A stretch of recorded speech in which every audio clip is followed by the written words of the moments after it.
Good afternoon. This video is provided by B-Flat. This is a video in response to a premise that has been put forth by Bobby Shafto and concepts on several of his videos, which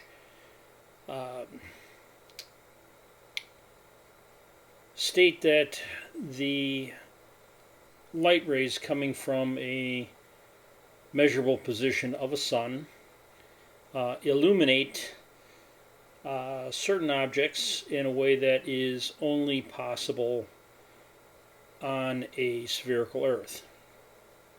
One of the premises is that once the sun has set, for the observer, the clouds above the observer are lit from the underside due to a negative angle of light from the sun.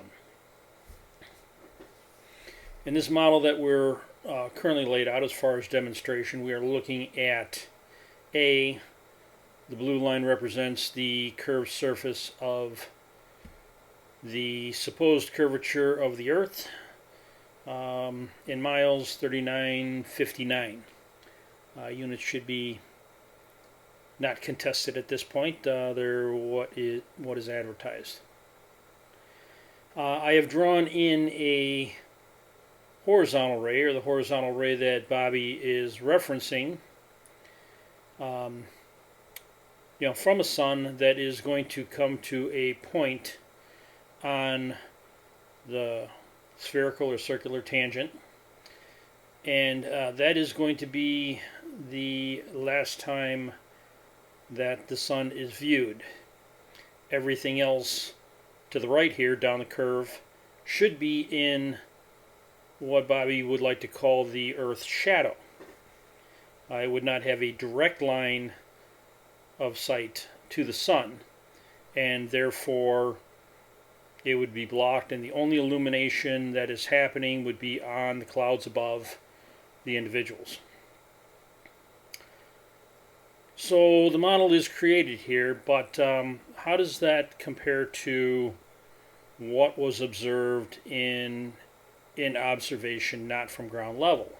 One with a much higher vantage point, and I will be referencing Dwayne Kellum's launch of a balloon with measuring and video recording devices that he launched out of California. I believe it was back in 2016. Now, from analysis of the video, and we will kind of work this model backwards. The sunrise, depicted right here from a balloon, at which the balloon height would intersect the horizontal ray shining across the tangent point, which would be the horizon on the spherical model, would have to extend in a straight line to the balloon. The balloon was observed or measured at 113,000 feet, or 21.5 miles above the surface when this happened. Working backwards in time now, 60 minutes prior to this observation on the video, or 15 degrees of rotation backwards in time, we had the balloon at a location right here. At that point it was 41,000 feet above the surface, or 7 3/4 miles. At this point, the light ray would have been passing over the balloon by 252.5 miles, or 1,333,816 feet. Now, this location was picked because it was 5 minutes after we first saw the signs of light on the horizon for the incoming light system. And it was a great point because it was the closest to an exact 60 minutes before the sunrise was spotted by a balloon at 15,000 or 115,000 feet at a timestamp. Well, this timestamp for this location is at 41 minutes 22 seconds on Dwayne Kellum's video.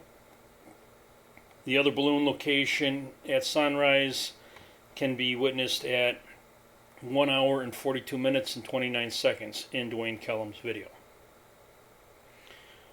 The interesting aspect about the overall observation from Dwayne Kellum's video is that, you know, at this particular point, which is 60 minutes preceding sunrise, we are witnessing the sun coming in and illuminating the ground. You know, it starts illuminating the ground at this tangent point, which is the horizon for that balloon at 41,000 feet.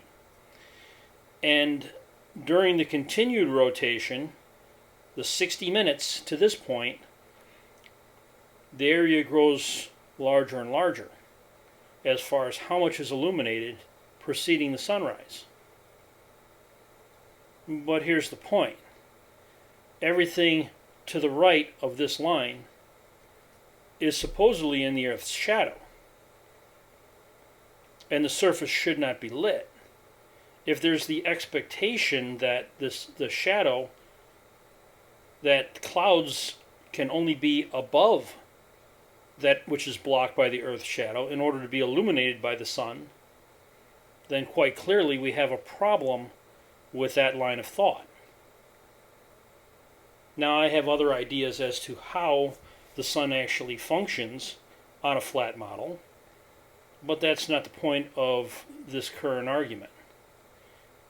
I am demonstrating from a model, and I will link the video where the images were referenced from for anyone to check out and dispute